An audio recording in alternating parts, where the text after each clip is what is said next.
a number of effects. Also, there's often comorbid factors. Persons have developed chronic illnesses as they go along, including diabetes, usually type 2 diabetes, including cardiac failure, etc. There's also chronic renal failure, which has an effect, a great effect on not only blood volume, but also on the electrolytes, particularly potassium.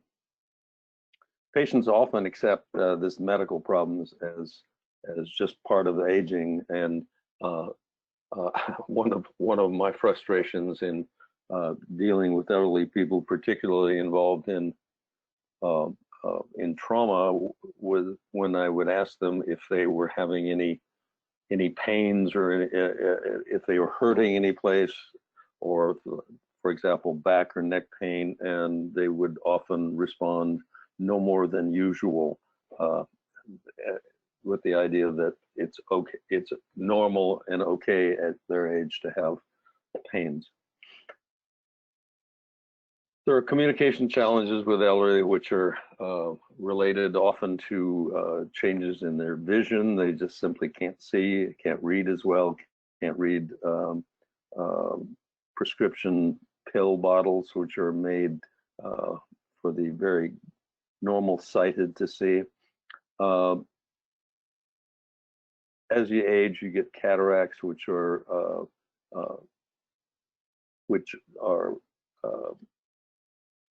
problems with the lens of the eye itself. The lens builds up deposits which diffuse light as they come through, making your vision very poor. Glaucoma is quite common, particularly after age 65, and patients have increased intraocular pressure, which, if untreated, can lead to retinal nerve damage and essentially blindness. And also, people are as the population ages, there's a number of persons who have severe macular degeneration, which makes it literally impossible to read normal size script. There are hearing disorders. A lot of elderly have chronic tinnitus, making it difficult for them to hear. There's simple loss of hearing, particularly low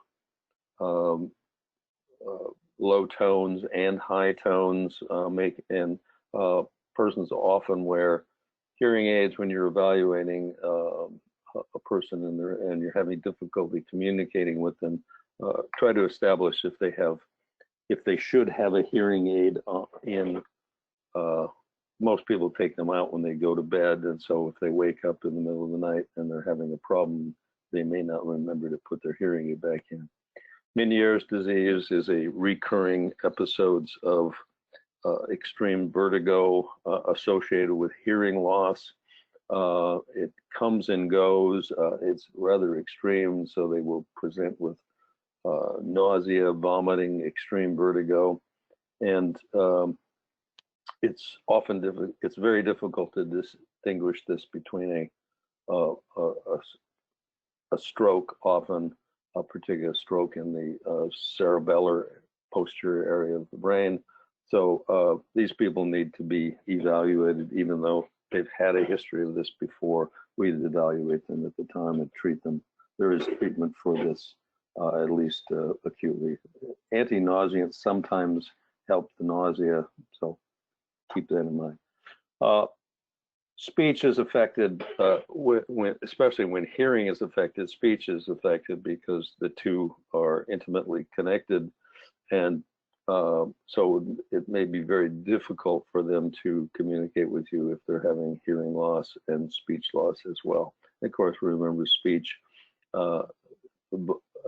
verbal aphasia is a significant finding for severe stroke.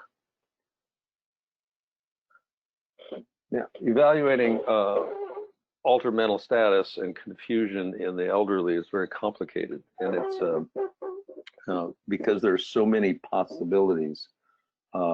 Start out from one of them. We'll go to the right-hand side at about 2 o'clock. It's dementia. Infection with sepsis can cause altered mental status. Indeed, and we'll see in a minute or two that it's part of the evaluation for sepsis. Medication related, persons often take too much of their medication or not enough of their medication, depending on what it is. But too much of a good thing is often can cause altered mental status. Don't forget that some elderly are opioid abusers, not of choice, but because they've become addicted. Decreased blood volume can, another term for decreased blood volume is shock. So altered mental status is associated often with shock. And if there's decreased red blood cells, you're having so anemia, you'd have a decreased oxygen carrying capacity of red blood cells, and so the patient would often can be altered mental status.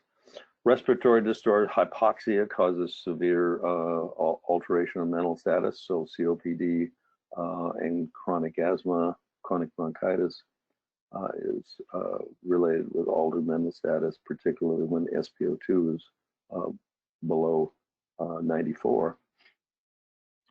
Hypothermia and hyperthermia causes altered mental status. The hyperthermia would be associated with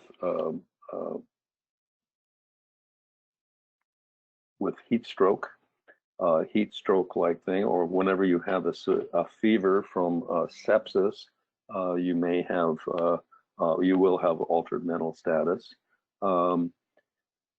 Hypothermia presents as slowing of the mental function first, and then apathy or lack of interest in things.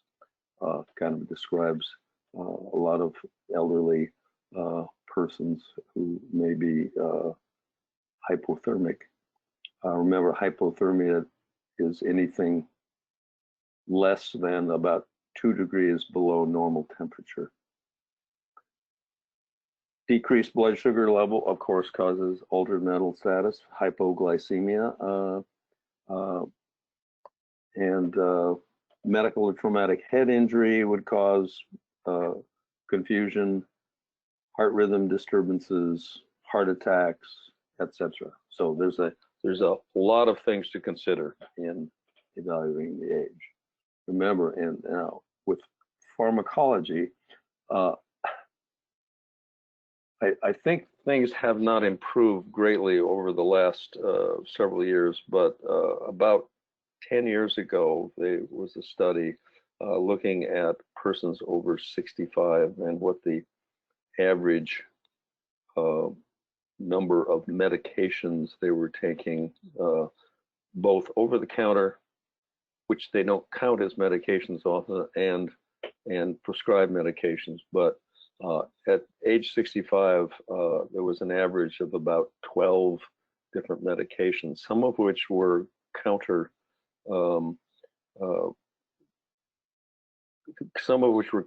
to each other. And at age 80, you have even more likelihood of, I often would see people with 18 to 20 different prescriptions, and no one can remember how to take that. Physiologic changes happen with age. We've spoken to already. There's decreased circulation to start with. Your gastric absorption decreases, so some of the pills you're taking may not even be absorbed. And if they are absorbed, distribution throughout the circulatory system is slowed because the circulation is slowed, And then there's decreased body fluids. When you get decreased body fluids, you'll get an increase in the plasma concentration of any particular medication, and it may approach toxic levels. So there's, although you're absorbing less, you also have less distribution throughout the intra and extracellular spaces, and so you can have a toxic buildup.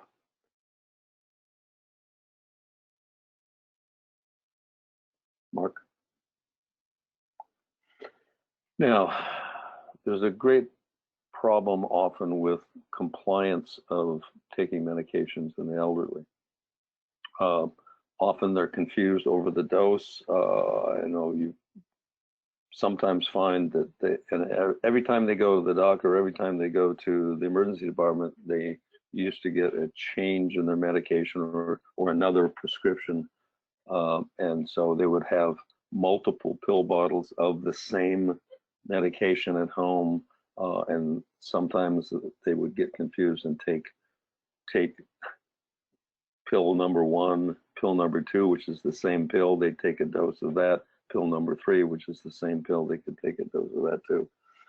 They also self-medicate a lot with over-the-counter medications, and they do not often count herbals as being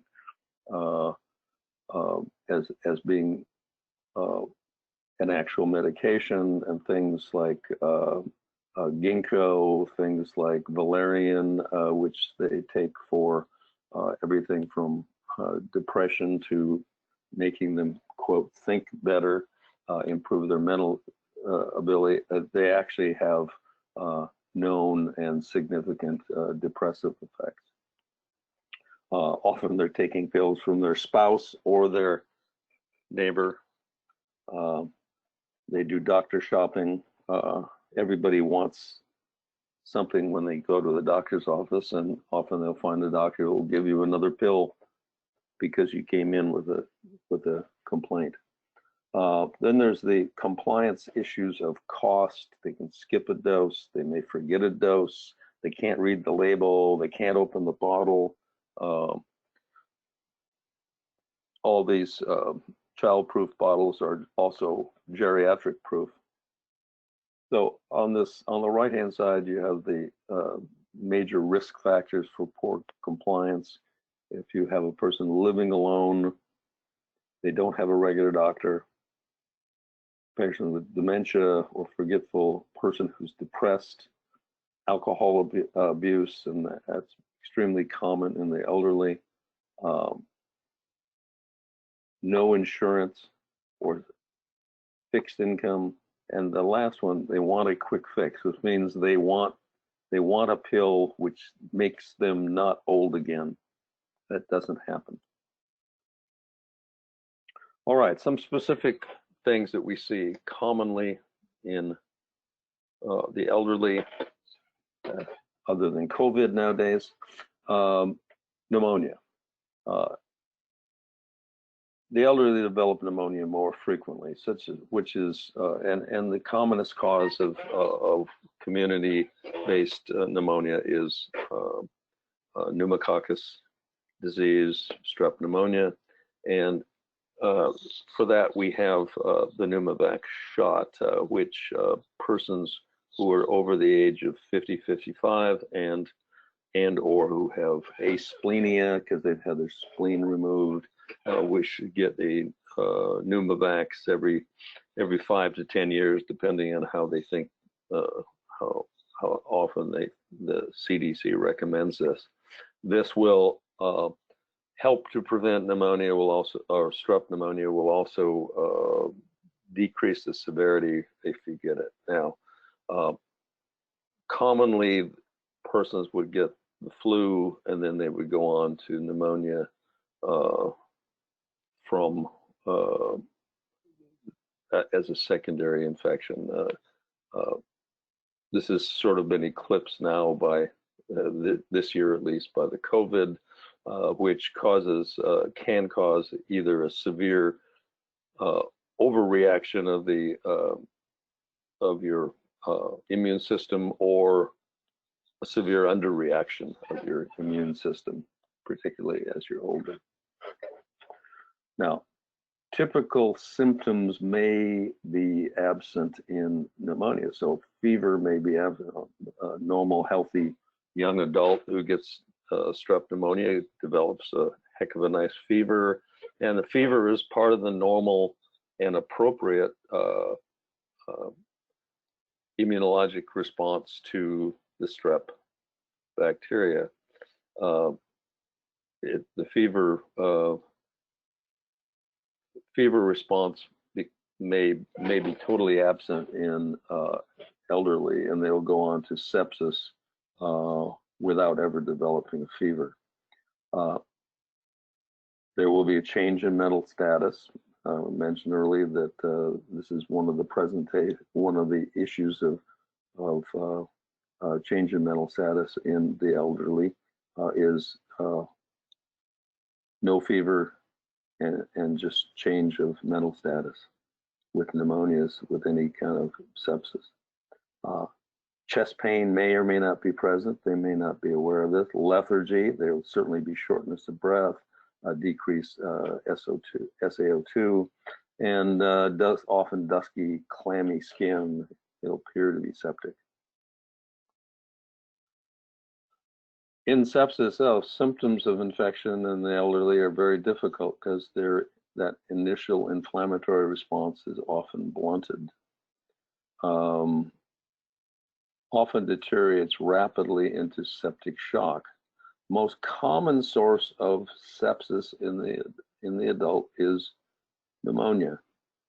It's respiratory, followed by genital urinary symptoms. You need to be suspicious of sepsis in any elderly patient with the potential for an infectious process.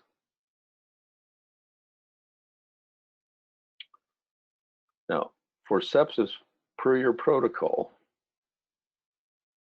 if you're considering septic shock should be considered if you have a known or suspected infection with 2 or more of these things.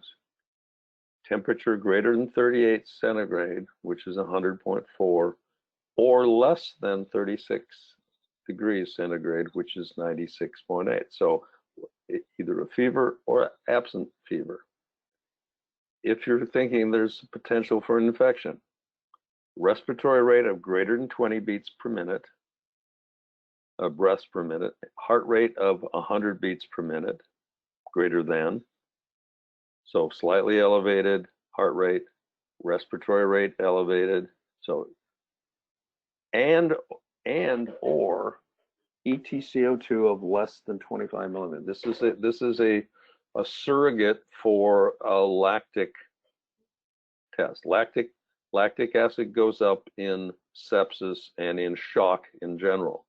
So because you're going to anaerobic metabolism. With sepsis, so with an EtCO2 of less than 25 indicates they're essentially hyperventilating and trying to blow off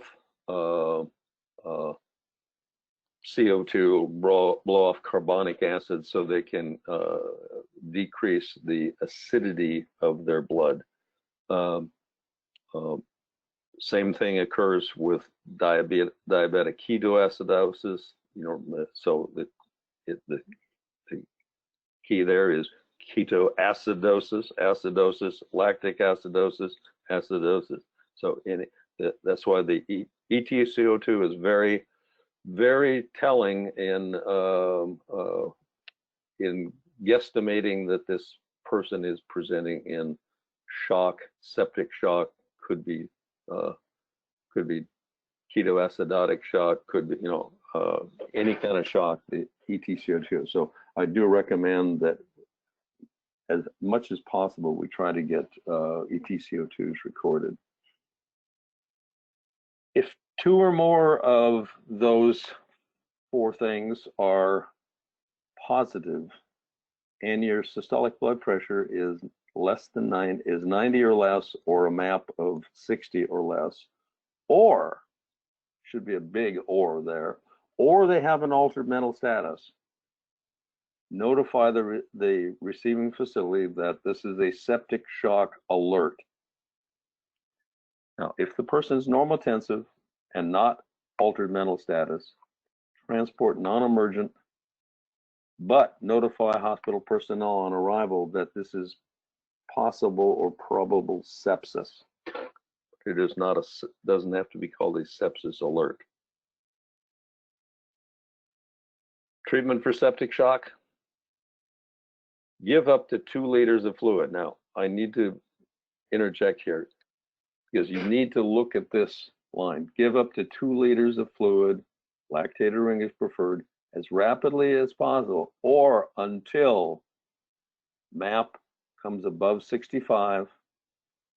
You don't have to put a full 2 liters of fluid in them if they're not, unless they're not responding. If they respond, fine. But this is a basic rule for everything. Or if they have neck vein distension or pulmonary rales develop, then they're getting fluid overloaded already. They're going into, they don't have the ability to handle that fluid. And so if they're not responding to fluid, or you have to stop fluid, giving fluid because they're developing rales, etc., and their MAP is still less than 60 or blood pressure less than 90 systolic, we use pressor agents, and your choice could be either norepinephrine, which is considered to be the drug of choice, but you're often more comfortable with epinephrine with an IV infusion of 2 to 10 mics per minute.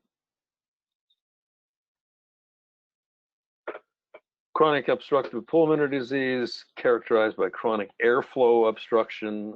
It's either reversible in the sense of asthma is reversible, or irreversible in that it never completely goes away, such as with chronic obstructive pulmonary disease of pulmonary emphysema, which is a disease of where all the small alveoli are sort of broken apart and coalesced into larger alveoli, but that significantly affects the flow and also the ability for gases to diffuse adequately by losing surface area. And chronic bronchitis, which is a characteristic, it's an inflammatory, the mucosa of the bronchi are chronically inflamed, chronically full of mucoid, semi-purulent fluids, and severe narrowing of airways, which causes the airflow obstruction. Often the two things occur concurrently, so you have emphysema and chronic bronchitis. It is a progressive and severely debilitating disease, and we all know and have taken care of the patient who must be hooked up to oxygen all the time. Some of these, remember, are CO2 retainers, and some of them have been able to accommodate to the increased CO2. So they are no longer breathing on a CO2 drive, they're only breathing on a hypoxic drive. So these are the ones we have to be cautious with observing very carefully when we give them increased oxygen. Basic rule, though, is never withhold oxygen from a person who needs it. Pulmonary embolism, blood clots, the most frequent cause. You can have pulmonary embolism from a few other things, including malignant neoplasms that embolize to the lung. You can also have pulmonary embolism from a fatty, from marrow fat,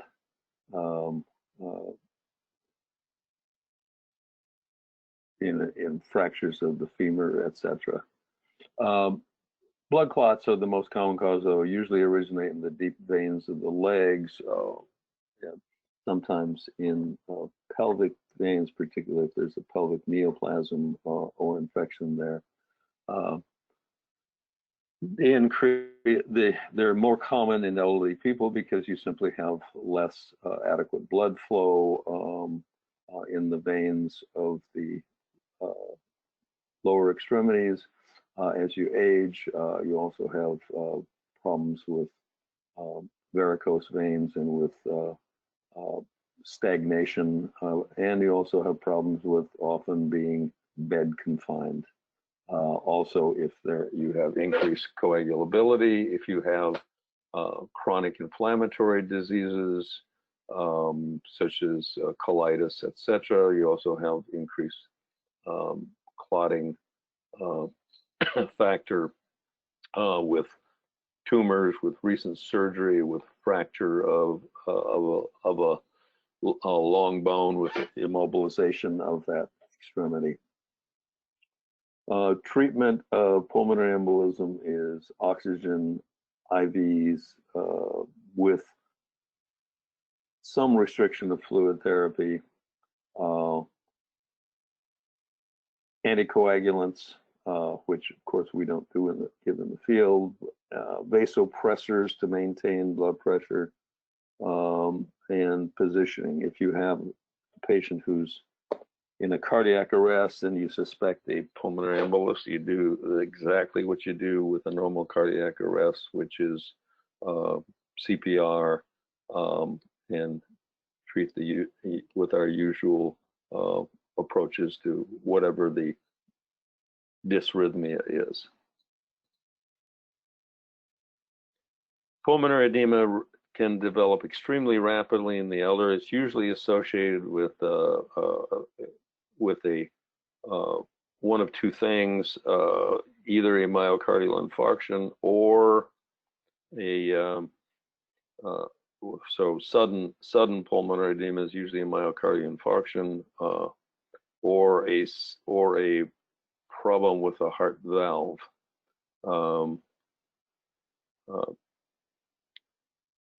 Almost always your extreme pulmonary edema is also associated with hypotension, but in rare cases, extreme hypertension, which is best treated with nitroglycerin.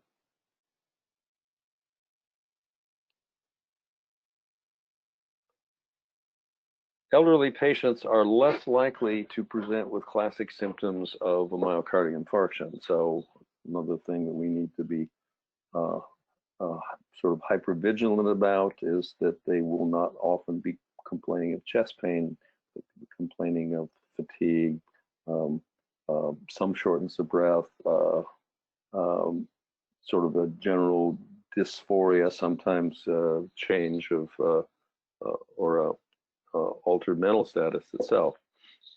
A couple of nice studies showed that in the average, that although almost 90% of STEMI patients less than 65 years of age presented with chest pain, there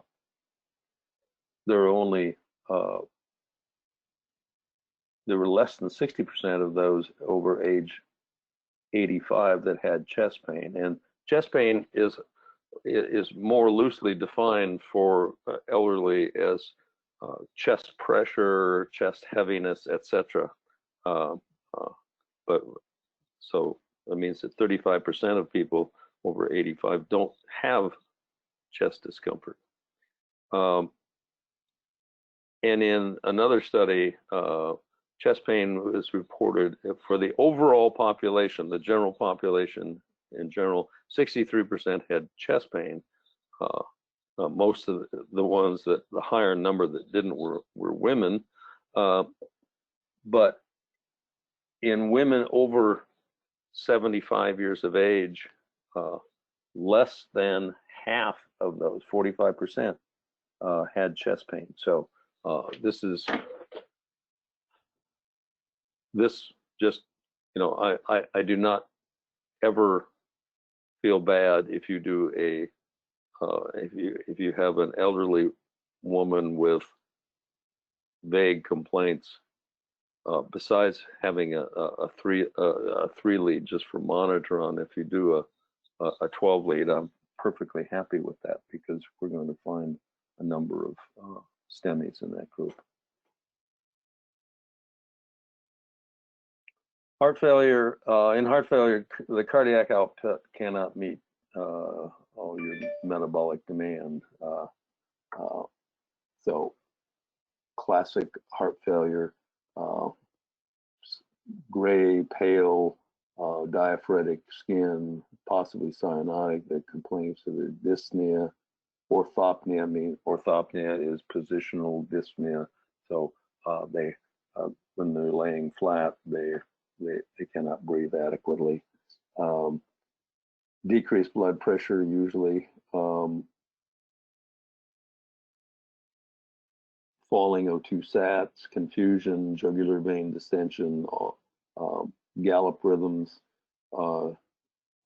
decreased urine output, all this. There's a general picture of severe cardiac failure, which ultimately goes on to, in its end stage, goes to multi-organ, multi-system organ failure.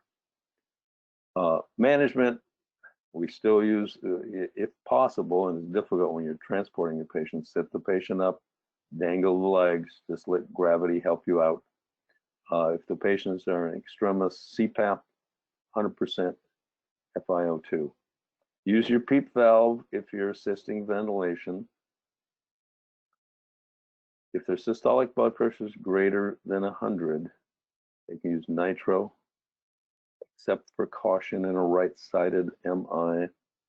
Now, it's always nice in a right-sided MI if you get a patient who's got a blood pressure that's in the 160, 170 range, because your nitroglycerin, even if you drop 30 points, that's still okay. Remember, nitro is contraindicated in patients on phosphodiesterase inhibitors, so sildenafil, Viagra, Cialis, Levitra, etc. And remember, a lot of old guys do not consider that a pill. That's a necessity. Signs and symptoms of aortic dissection, which of course increases with age. There's two distinct groups: the younger people with aortic dissection that have the severe type B aortic dissection, which is hereditary or somewhat hereditary, associated with hereditary weakness or decrease in the medial aspect of the aortic tissue, so you can get the dissections, and the dissections usually are in the upper aorta and can often compromise your coronary arteries.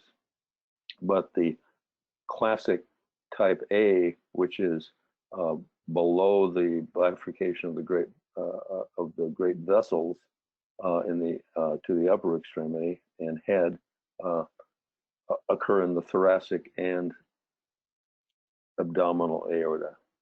Signs and symptoms is either chest or abdominal pain radiating through the back, and it's a tearing kind of chest discomfort. Decreased pulses, cold distal extremities.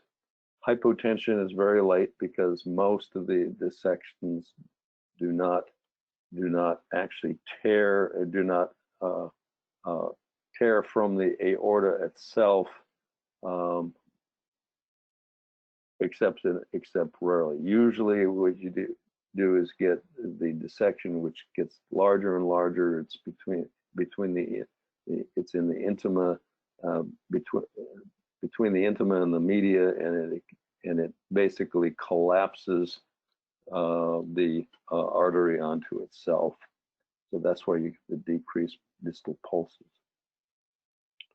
Management is to support blood pressure, actually lower blood pressure to the, if you can. If they're hypertensive, we like to get their blood pressure into the 100 range. The thing you've got at your disposal is nitroglycerin and pain medication, fentanyl, and then there's surgical intervention. And we can repair a lot of, well, literally repair all the aortic, the abdominal aortic aneurysms. Thoracic ones are a little more difficult because when they have little perforating arteries that go to the spinal cord, and those are, if you break those in the matter of, you have to, there's no way to adequately replace those. So if you had to put a large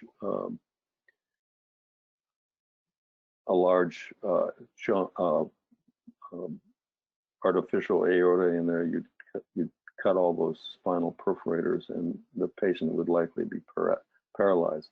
That's why the newest therapies, which are really quite remarkable, is that they will stent this entire aorta, just like they do, just like they stent coronary arteries, and you put stents in, which essentially takes care of that problem.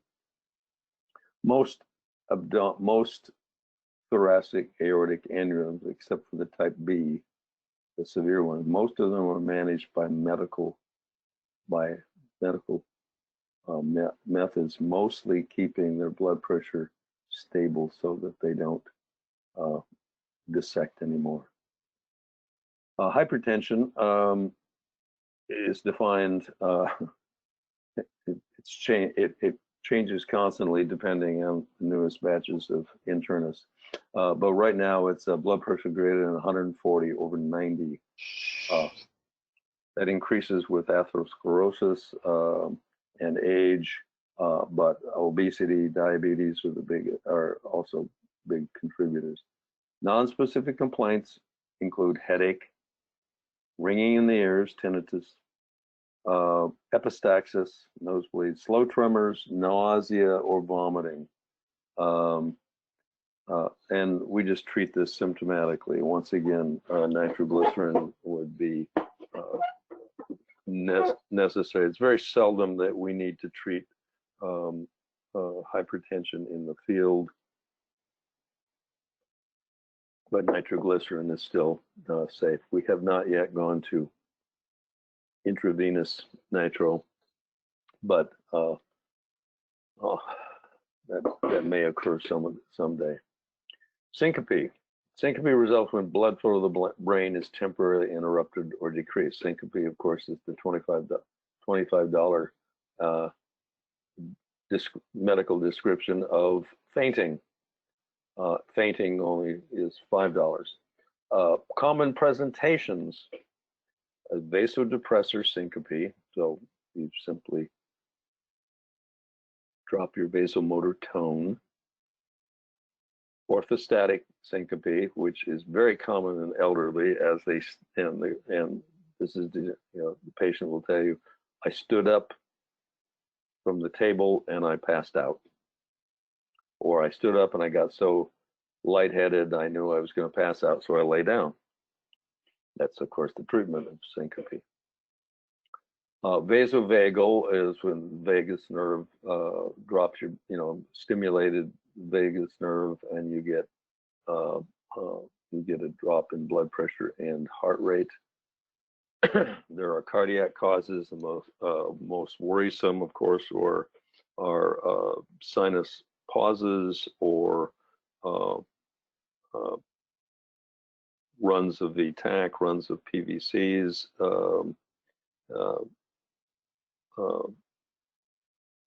Blocks, AV blocks, second and third degree AV blocks.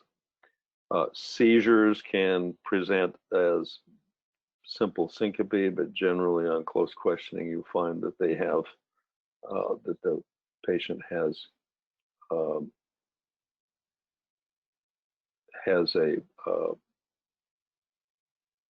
postictal phase. Transient ischemic attacks. So the most common transient ischemic attacks are visual changes primarily, but syncope can be a transient ischemic headache. Basically, anybody who has a syncopal episodes especially an elderly, needs to have a workup, and they need to have a workup right then and there in the emergency department. Stroke, of course, much more common in elderly. I'd say the average stroke person at presenting to either Peace Health or Legacy Salmon Creek is about 66 to 68 years old. That's average. So you've got extremes on both ends. Signs and symptoms can vary, everything from altered mental status to coma. Generally speaking, when you have a coma, you have sudden onset of coma, you have a person who has an intracranial bleed until proven otherwise, in my opinion, and usually it's a massive intracranial bleed, sort of like what this picture is showing to the right. Paralysis, usually usually right or left-sided. Slurred speech, mood changes, seizures.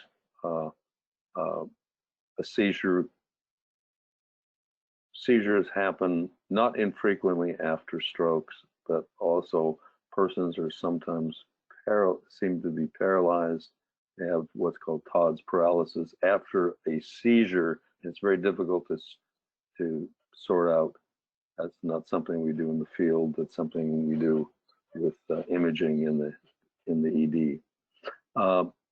Vertigo, or it can be spinning vertigo, or just the complete loss of balance, and visual changes.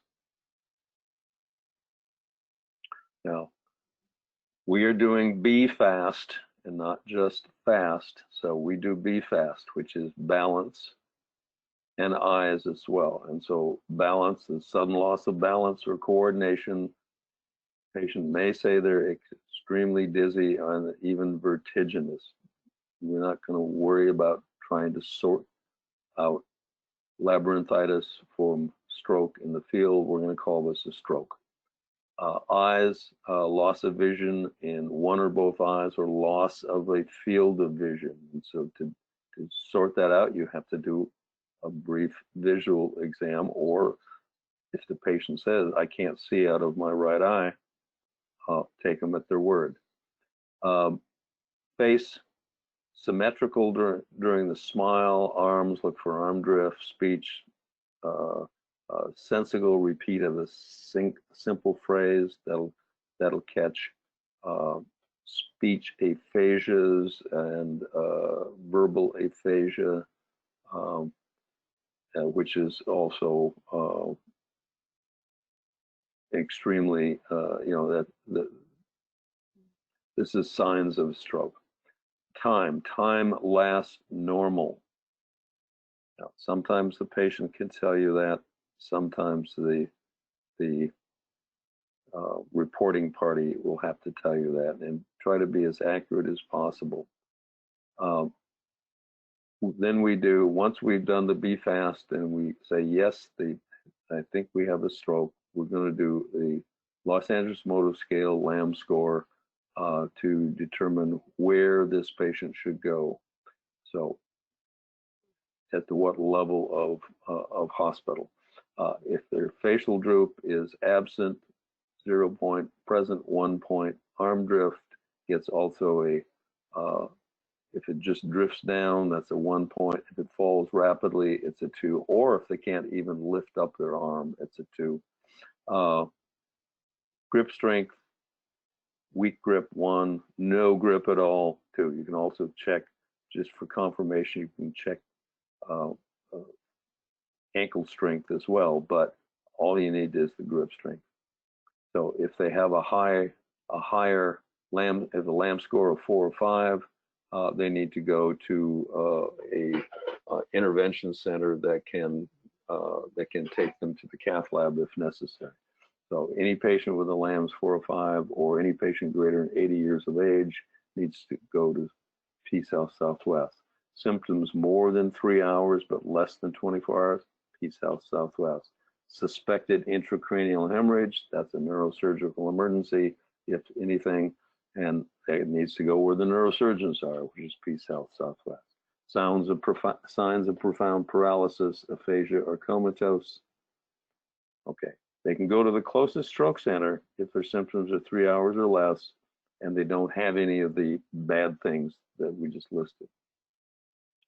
So, emergent transport of any positive BFAST findings less than 24 hours, any critical findings, profound paralysis, aphasia, comatose, and notify the receiving facility of a code 3 stroke alert. So far this year, at least at Peace Health, the code 3 stroke alerts have turned out to be Neuro 911 activations. The emergency physician will immediately evaluate the patient and decide whether they will be likely to have an intervention or not. And we're running about 60% of our neuro or code 3 stroke alerts have become Neuro 911s, which is very good, because usually they don't, if they don't qualify for as a Neuro 911, it's because of another problem, such as their blood pressure cannot be controlled, so they can't get interventional medication, or they have clotting problems. They have they have another problem that means they can't go to a intervention. The other major the major disconnect that we could be a little bit better on is the time last known normal, because that often is a reason to not be on Neuro 911. If it turns out that our time and it's been determined on closer questioning that they're outside the window of treatment. Our window of treatment is moved out to about 24 hours now. Okay, delirium versus dementia. Delirium is fast. Dementia is slow. Got a history behind it of they have progressive signs and symptoms of deterioration of their mental status. Delirium is a more rapid change, maybe over, you could look at it, most delirium would present over 2 to 3 days at the most. And so it may be due to a cause that's treatable, and we treat the reversible causes of delirium, which might be medication, which might be sepsis and a fever, an infection, even to include encephalitis or meningitis. It might be endocrine related. It might be electrolyte related, abnormalities of everything from potassium to magnesium to calcium and sodium. So it's always best to err on the side of delirium and look for something that can be treated. Dementia is much more prevalent. So organic brain syndrome, senile dementia is very common, just probably related more than anything to atherosclerosis of the cerebral system. It's a progressive disorientation. They have a very short attention span, aphasia, nonsense talking, hallucinations, often hampers your treatment because the patient's inability to communicate. So remain alert to signs of abuse, particularly if they're in a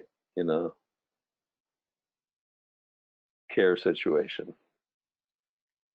Alzheimer's disease is a type of dementia, chronic degenerative disorder, and results primarily in impaired memory, thinking, and behavior, and general deterioration of mental function and physiological function. People die of Alzheimer's disease because their body degenerates as their brain has done as well. Parkinson's disease is a degenerative disorder with change in muscle response, tremors. They often present with what's called a fixed facies, the lack of facial expression, and gait disturbances. It affects primarily the basal ganglia in the brain, which helps to control your motor function. Initial sign is a resting tremor, and it's described as the pill rolling. I don't know why anybody would roll pills nowadays, but so if you can imagine the movement of rolling your thumb across your with a pill across your 4 fingers, that you end up with that pill rolling kind of look. Muscles progressively become more rigid and movements become slower, jerkier. There's treatment for it, Sinemet, which is often used. The problem is there are some side effects of Sinemet too, which can include cardiac side effects. Parkinson is not generally an emergent problem where you may see people with Parkinson's disease more is in traumas because of their difficulty with locomotion. They will often fall. They're a little bit more prone to falling, and so you'll get all the ground level fall type of things, or I guess now we call it same level fall. Diabetes type 2 is more prevalent in elderly persons. Not that they are not, although that's diabetes 2, they may be insulin dependent still because severe diabetes 2. It's almost always related to obesity as well, and related to diet.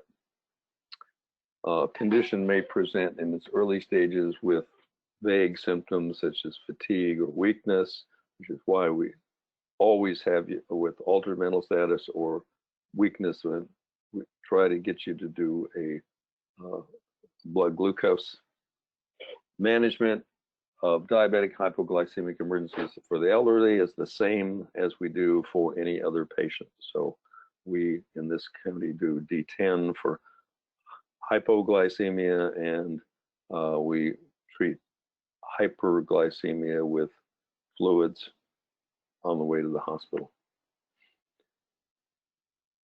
GI bleed, gastrointestinal hemorrhage is quite common in the elderly. Speak to it briefly. Upper GI bleeds, primarily peptic ulcer disease, gastritis, esophageal varices. Mallory-Weiss tears of the lower esophagus occur when you have prolonged vomiting generally. Lower GI bleeds, the most primary cause in the elderly of lower GI blood is diverticulosis. There are, of course, tumors, ischemic colitis, etc., and you essentially can get ischemic disease of the small and large bowel, just like you can get ischemic disease of the coronary arteries. There are signs and symptoms of GI hemorrhage are coffee ground emesis and black tarry stools, melena, are upper GI bleeds. The bleed is at least at the level of the duodenum or above, because it takes the presence of stomach acid to oxidize your hemoglobin to turn it into a black or deep color of the iron. So black tarry melena stools are upper GI bleed. Obvious blood in the stool is lower GI bleed, and currant jelly, kind of red blood but gelled, is also lower GI bleed.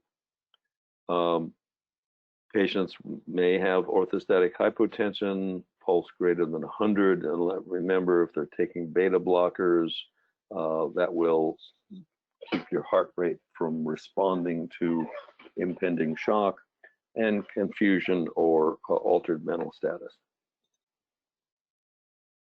Bowel obstruction typically involves the small bowel. It's generally related to a history of previous surgery on the abdomen or inflammatory disease of the abdomen, including peritonitis. Presents as diffuse abdominal pain, bloating, nausea, vomiting. You can also get colonic. Patients have a large hypermobile colon. They will often get, they can get a volvulus, but these are examination of the abdomen generally reveals what's going on because the abdomen is distended. It's very tympanitic.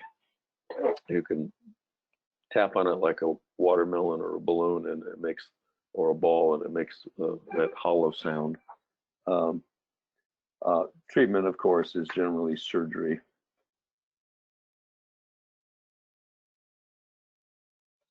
Number of skin disorders, which are kind of aggravating in elderly adults. You can often have severe eczema causing severe itching, and they're very sensitive to environmental conditions. They often have very dry skin, which goes on then to develop a type of eczema. The more susceptible to bacterial infections, particularly if they have of the skin, particularly if they're associated with also with diabetes. And then there's herpes zoster. This is a picture of herpes zoster involving the facial nerve and including the eye, which is a nasty thing. But now this is why we're recommending that all adults get the zoster shot, the shingles shot, after age 55 or so. Decubitus ulcer is one of the nasty skin infections or skin problems in elderly, just pressure sores basically, particularly over the bony prominences. It's in bedridden patients who aren't turned and managed appropriately or often enough. These are difficult to heal. We had some pretty good luck nowadays with using hyperbaric oxygen chambers to treat these.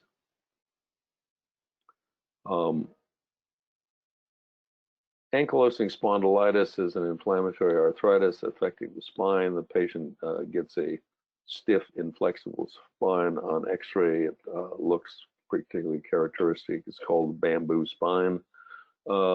Fused spine is extremely fragile, subject to fracture. If the patient falls, they can easily fracture their back. EMS considerations are airway management, because sometimes these people, the ankylosing spondylitis is also associated with extreme kyphosis, and you've all seen this, where you cannot lay the patient flat. They cannot tolerate it for their respirations, and they must be transported in a semi-Fowler position.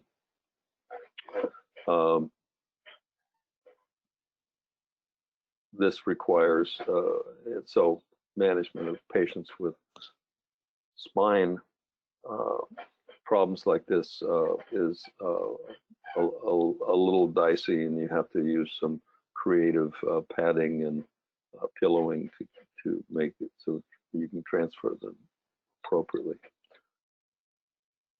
Renal problems, more common in elderly adults, include renal failure, both chronic and acute renal failure, glomerulonephritis, which is an actual infection or essentially inflammatory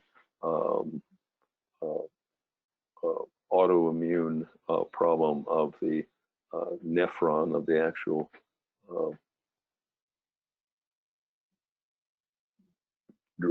actual filtering part of the kidney, and then renal blood clots and atherosclerosis involved, and atherosclerosis getting acute closure of an artery or vein. As we get older, our kidneys decrease in size, which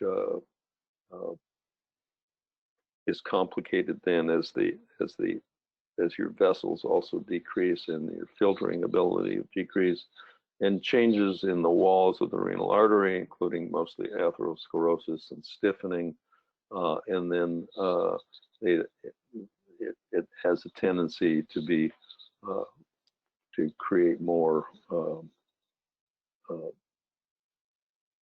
renin and angiotensin, which causes causes hypertension to occur, which then causes all the problems of the kidney that hypertension does as well. Patients basically accumulate toxins, and the toxins include things like potassium, and so they're much more at risk for problems with medications, because your kidney is your primary excreter of about half of the medications we take, and they're also associated with a lot of hyperkalemia, loss of magnesium, etc. Urinary tract infections are mostly caused by bacteria, lead to urosepsis, although it's a term that is not well loved at this moment with the CMS. So we just call sepsis due to urinary tract infection. We've talked about already all the contributing factors to urinary, or most of the contributing factors to urinary problems, including diabetes, bed rest, sepsis, problems with emptying your bladder, problems with prostate, which causes decreased emptying of your bladder, etc. Signs and symptoms include foul-smelling urine, we all know what that is, and urinary complaints. But sepsis, fever, chills, abdominal discomfort, and other signs of septic shock, which is often no fever at all. Environmental emergencies include hypothermia, one of the major predisposing factors. First of all, predisposing factors: as you age, you decrease your ability to shiver. So shivering is the primary way that your body can rapidly adjust to changes in temperature, and also your skin becomes thinner, so you have a tendency to lose heat more. You have decreased blood volume, and that has a tendency to cause hypothermia. You have inability. You often are not aware. It takes most young adults are aware of a 1 degree change in temperature up or down. Most elderly, most people over 70 cannot tell the difference. It takes a 2 to 3 degree swing. So they may not be aware that it's cooler, and they don't dress up appropriately. And also medications cause significant non-reaction to temperature change, including suppressing shivering. There are non-specific complaints: slow speech, confusion, sleepiness. Initially, they're hypertensive and a little tachycardic, but bradycardic late, which contributes even more to the hypothermia. Prevention is the preferred treatment. Hyperthermia is related to decrease in your abilities to sweat, and to modulate your temperature by sweating, and increased incidence in heart disease. Medications can contribute to this as well. And they may present with non-specific signs and symptoms, but temperature is their best indicator, and confusion or altered mental status. Substance abuse, there's so many factors that contribute to age-related changes, loss of employment, loss of a spouse, multiple prescriptions, malnutrition, loneliness, depression, etc. So signs and symptoms of drug abuse are memory changes, drowsiness, decreased vision and hearing, orthostatic hypotension, poor dexterity, mood changes, which might be confused with early onset of dementia, but it's probably more related to the medication, the substance abuse itself. Falling, restlessness, weight loss, sort of a general global picture of decreasing ability to cope with the environment.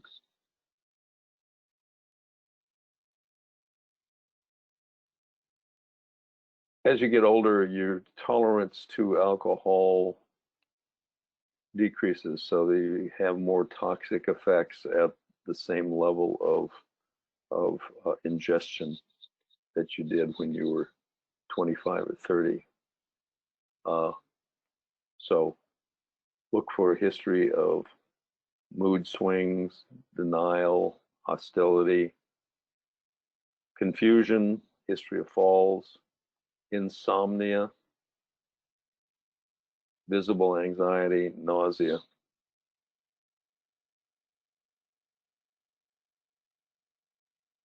There's a lot of different psychological disorders that we see related to age. We've talked about organic brain syndromes and dementia.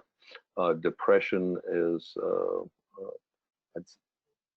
on some surveys, half of all persons over the age of 65 have reported that they are depressed. This is a common question now when you're taking when you're being admitted to the hospital, when you're you're at your doctor's office for a routine yearly checkup. If you're over the age of 65, they'll ask you questions about, very probing questions about whether you're depressed or not.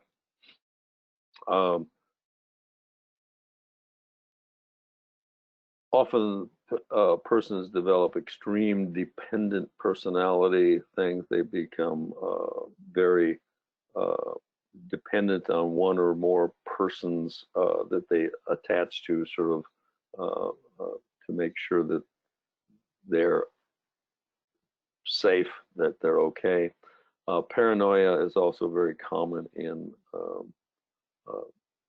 elderly, but also particularly related to organic brain syndromes and to substance abuse. Emotional well-being of an elderly person also affects their overall health. If you're not mentally healthy, you're not very physically healthy either. Depression is, like I said, extremely common. It's a general feeling of sadness or despair, general lack of interest in life.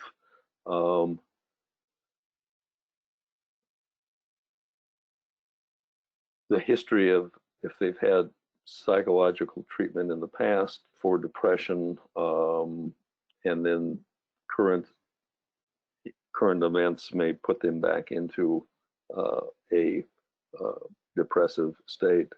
A lot of elderly also become extremely hypochondriacal. They're always worried that there's something that's going to that they're going to die from something, and of course that's true, they will. But this becomes the cause for many visits to the hospital. It's the leading depression is probably the leading cause of suicide in the elderly. Trauma. Trauma is the leading cause of death in the elderly. Now, you might say, well, wait a minute, isn't sepsis, isn't heart disease, isn't cardiac arrest, isn't, yeah, those are all, but trauma is, if not the leading, is a leading cause of death. Contributing factors include osteoporosis, bones break easily, reduced cardiac reserve, so you can't survive shock, decreased respiratory function, same, impaired renal function, so you end up, your shock will complicate renal function anyway, and you'll go on to renal failure and then multi-system organ dysfunction. Decreased elasticity in peripheral blood vessels. Blood pressure and pulse can be deceptive indicators of hyperperfusion because they're affected by the medications that we're taking, particularly beta blockers and things like that. Also, perception of pain is diminished in the elderly. One of the best indicators of shock in the elderly is a change in mental status, altered mental status. Now, this is some very specific things. This is a report, a national report that was that Peace Health Southwest subscribes to by a national trauma organization, and Peace Health is the pink. And this was, I found these particularly interesting. This was comparing Peace Health Southwest and other level 2 centers. So the same kind of things. And if you look at the number of trauma patients that are greater than 65 compared to all the other age groups, we're right up there with the rest. But primarily, there's almost half of the population of trauma patients are over 65. That's rather astounding. And then look at, this is also comparing Peace Health and other level 2 centers. Mechanism of injury. Look at the big one down there, 58% falls. Now, I don't have the actual breakdown of the number of trauma patients that died from the falls, but I can tell you that it's the same from the state of Washington in general, that we're the same, is that the only trauma patients that are showing an increased mortality in the state of Washington are the elderly. And it's almost all exclusively from falls. And we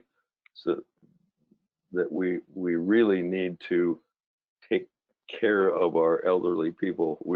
We're calling it now the same level fall, which used to be ground level fall, but same level fall in a person over age 65 will, as far as I'm concerned, that'll buy you a trip to the emergency department as a likely trauma admit. It won't be a full trauma, but it'll be a trauma admit.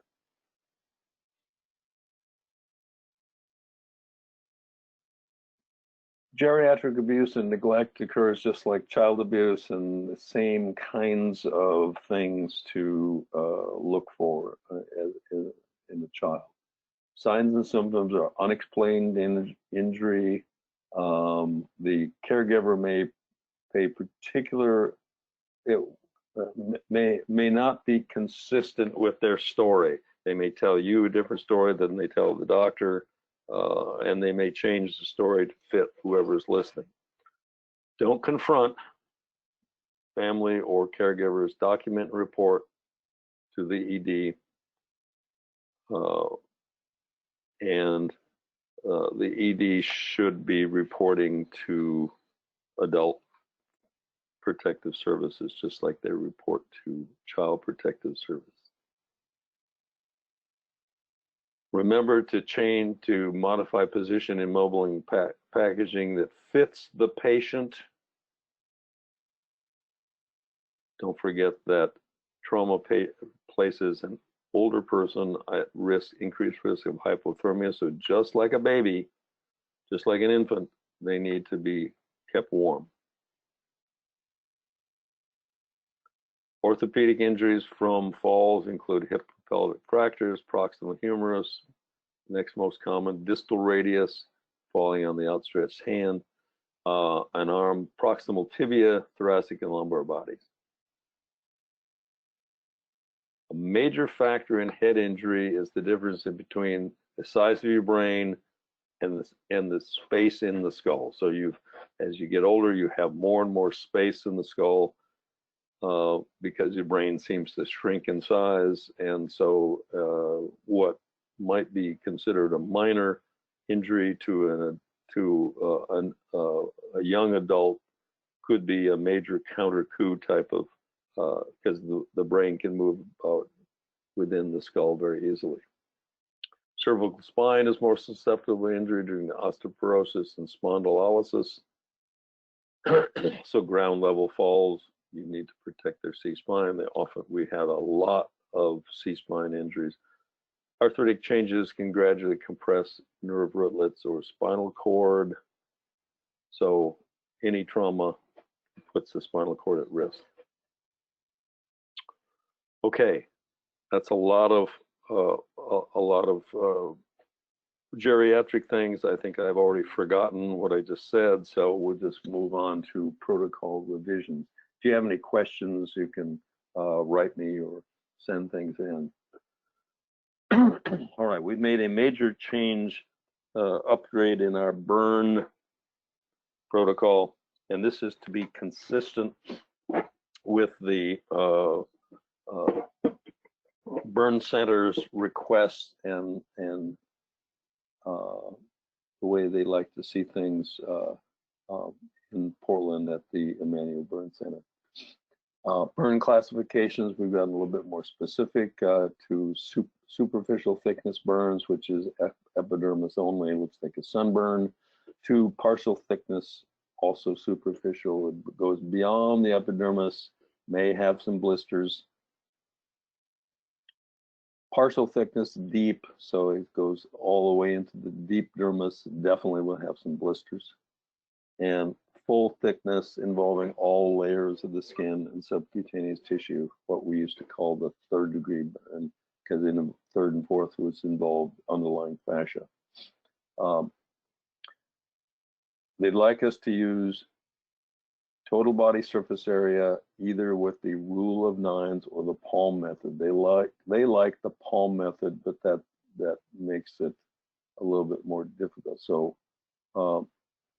I would stick with the rule of nines, but try to get an accurate approximation of the total body surface area. Now, airway changes. Singed nasal hairs and facial burns alone are not the indication for intubation. And they believe that mild inhalation injuries with a normal O2 sat and no respiratory distress can be observed. You don't have to jump at intubation. Indicators for early intubation are signs of respiratory distress, stridor, use of accessory muscle use, new onset of hoarseness, blisters or edema of the oral pharynx, and deep burns to the lower face or neck, so more than superficial burns.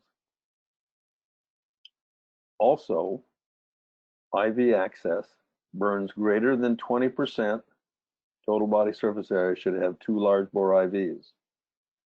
Now, they say do not worry about using Parkland burn formula, all and that stuff.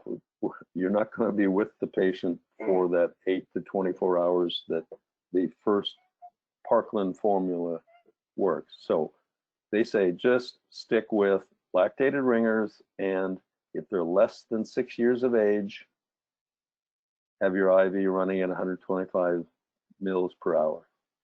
If they're 6 years to 13 years of age, so young up to middle teens, 250 mils per hour. Adult, anyone 14 and above is considered an adult by the burn center. 500 cc's per hour, 500 mils per hour of lactated ringers.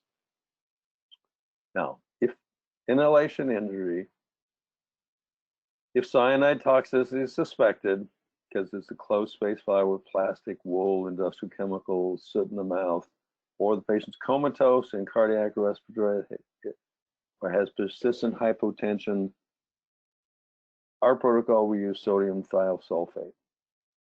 Infuse it over 10 to 20 minutes. Treat other pertinent presenting symptoms, initiate emergency transport to the burn center, and notify the receiving affiliate that you use sodium thiosulfate, because this will change some of our colorimetrically based tests. Not as markedly as it'll change as if we use the cyanocobalamin, but that's not in our protocol. I won't go at this one very completely, because this was last month's presentation by Dr. Mock, and we made some improvement, we believe, in defining patients refusing care and whether we needed to have medical control contact. Specifically, there was if there was immediate medical care and transport necessary, and the patient or the decision maker, if they have a caregiver there who could make a decision, and you feel that immediate medical care or ambulance care is necessary, and they're refusing, then they have to fill out a refusal form. The form and the MIR has to be completed by the paramedic immediately attending that patient. Every effort to convince the patient or decision maker to have necessary pre-hospital intervention and transport, including soliciting assistance from everyone available, solicit assistance from law enforcement or mental health or clergy, and consultation with medical control is mandatory. Your MIR has to have all the necessary elements, including disposition, patient treated or released, and it will be called patient treated and released AMA, against medical advice. Now, if no one can make informed decision, you basically have to do the same thing, all the same things. But we said, should you not be able to convince the patient to go, and you may under certain circumstances do physical restraint and sedation when you believe the patient poses a danger to himself or others, and you've had consult with medical control. Short of that, some patients may be so resistive that they will not be able to be transferred, and you may have to leave the patients at the scene. But medical control, consult is necessary, and they may want to talk to the patient themselves. Necessary elements for patients refusing care, particularly AMA, are patient's chief complaint events prior to, the reason for call to the EMS, pertinent medical history, description of scene, physical exam including vital signs, clinical impression, pre-hospital interventions, consult with medical control. Now, occasionally you may be in contact with the patient's own physician because it's maybe a care situation, or they may have actually called you. Patient's response to medical care and or transport attempts and instructions, patient and family. We'll be doing a more in-depth review of refusals over the next month to follow up on this.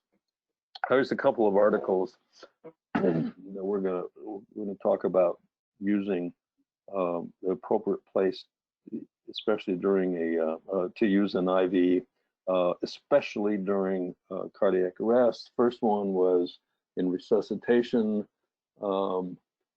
about the effect of intraosseous adrenaline versus IV adrenaline, and this study basically showed that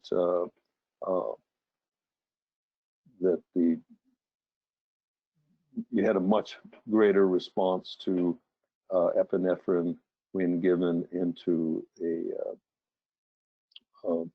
upper extremity IV or intraosseous than if you gave it into the tibial interosseous. Then in circulation, this is one that's actually got a lot of local names on it, including Modia as a writer. This was research this was a study that was done on as part of the ROC study. They basically took the lidocaine amiodarone versus placebo data, which, as you may or may not recall, showed a very minimal and maybe not even significant improvement in both ROSC and survival to leave the hospital with amiodarone lidocaine. But they surmised that literally at that time, all the intraosseous infusions were done in the tibia. Literally no one at that time was doing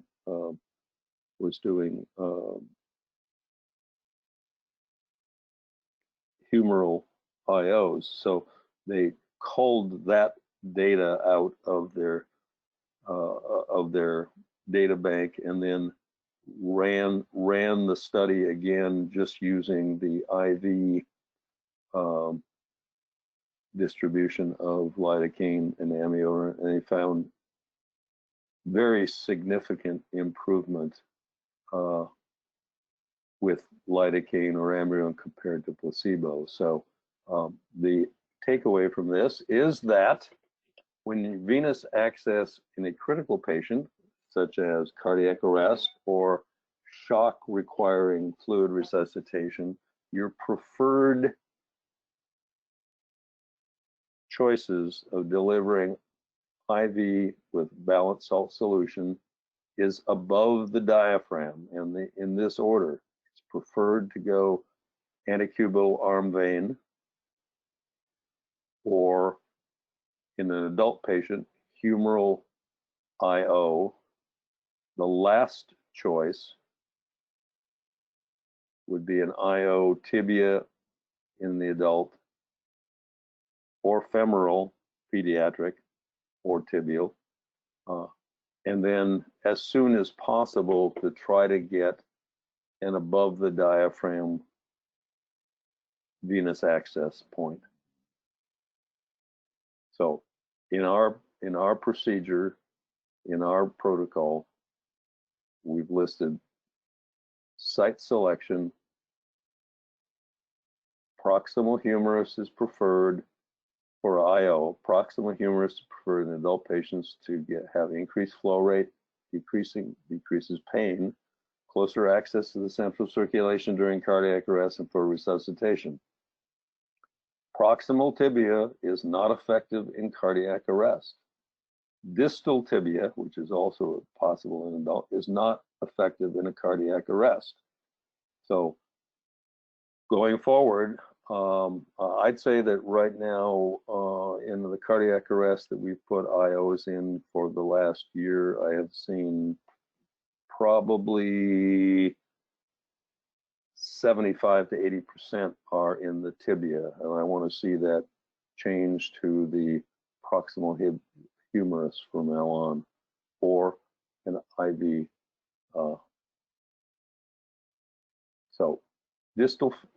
So pediatric IOs, you can use the distal femur,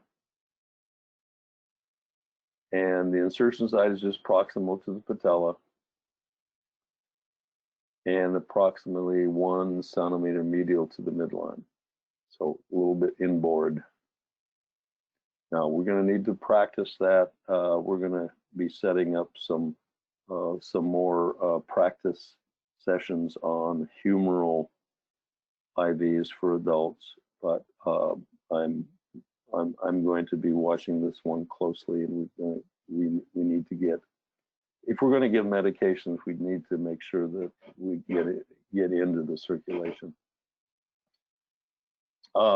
Universal patient protocol, a couple of minor changes in the time of COVID, but this is already in there. Assume all patient contacts are potentially infected until assessed. So, and we will be keeping the come to us request if they're ambulatory. CRESA will also direct the staff to that, direct people to do that. So we'd like, I think this is going to be, COVID is not going to go away that quickly. I think this is going to be our new standard operating procedure for the foreseeable future. Couple of changes, update per CDC, the screening things in order of frequency, cough, fever, and shortness of breath is reported. Two or more of those three are reported in 94% of all people who have COVID. Cough is most common, fever is next, shortness of breath is next. But a combination of all of 2 or more of those is very common. Other symptoms of lesser frequency, chills, nasal congestion, runny nose, sore throat, loss of taste or smell seems to be bigger on the East Coast than is on the West Coast, oddly enough. Body aches, nausea, abdominal pain, vomiting, and diarrhea, any of those things count, or a known COVID-19 contact in the last 14 days. Now, avoid aerosol generating procedures. That's in the list already, but we've added CPR is or aerosol generating, just so you can be aware of that. Now I've got 3 law enforcement officers who were doing CPR on a patient wearing just gloves and cloth masks. That is not adequate. This was turned out to be a totally COVID positive household. It was a adult family home, and everybody, including the owner and operator, was COVID-19 positive. So they are on they're considered at risk, so they're on a isolation protocol. All other generating aerosol generating things are bronchodilator treatments, CPAP, have a HEPA filter on it. If possible, and I'm saying if possible only, decrease CPAP before loading the MS, and if necessary, notify the ED. Now we would prefer, if the patient doesn't need it, that they come in not on CPAP. But you know, if you're transporting the patient who is extreme without and they need that CPAP, I do not want you to take it off. So inform the ED that the patient is too unstable to stop the CPAP, and they may have you bring him in directly, or the doctor may come out and meet you on the tarmac. Either one is possible, but I don't want you arbitrarily stopping CPAP on somebody who needs it.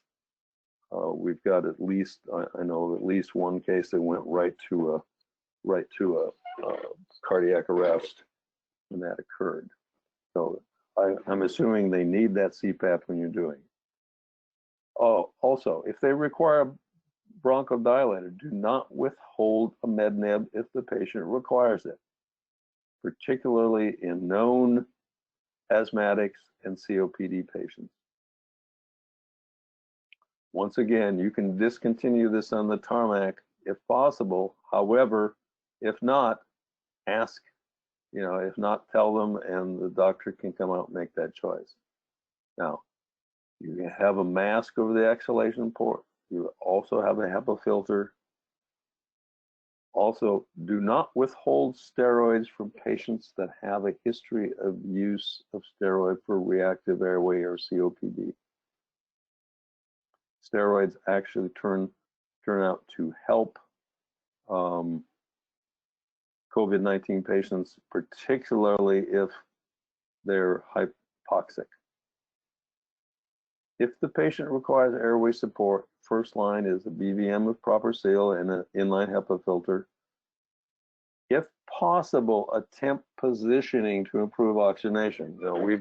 In the hospital, we've done a lot. We've saved a lot of people problems with intubation by proning them. Now, you cannot prone a patient in an ambulance and transport them and keep treating it. But so, if possible, try to get the patient in a position that helps their oxygenation. So semi-Fowler, tilted to the left or to the right.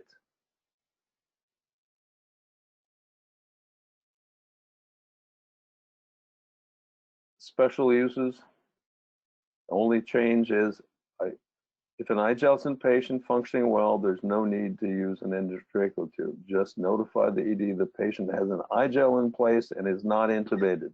It'll be their choice as to whether they want to come out and intubate on the tarmac or bring them in. Now, we've got a couple of protocol revisions, and we're working on the one. Hyperbaric treatment is no longer available at Providence. So the closest hyperbaric place where you can actually take a patient and have attendance with the patient inside the unit, it would be Tacoma, which is kind of a long way to go, and or Eugene, which is also a long way to go. So any patient who you suspect needs hyperbaric treatment, take them to the closest appropriate hospital, and we treat patients needing hyperbaric usually at the trauma center. So we take them to Peace Health, and we'd have to sort it out from there. We're working at trying to get an alternative source in Portland, and I think that we will be successful at Emmanuel. We have added tranexamic acid or TXA for trauma-related shock only for North Country EMS. I know you guys are all going to be jealous about that, but have faith. We will probably have tranexamic acid, TXA, for head-injured patients for the general use. We'll probably roll this out for changes in December to start in January. We're getting the trauma surgeons on board on that. The CRASH 3 study is out now, and it looks like that's a very good thing to have. So this was a longer session than we intended, but a lot of stuff to go over. I see most of you are still there. I can't tell if you're awake or not. If you have any questions, I guess now is the time to field them, or you can send them to the office to my email, and we'll respond from that.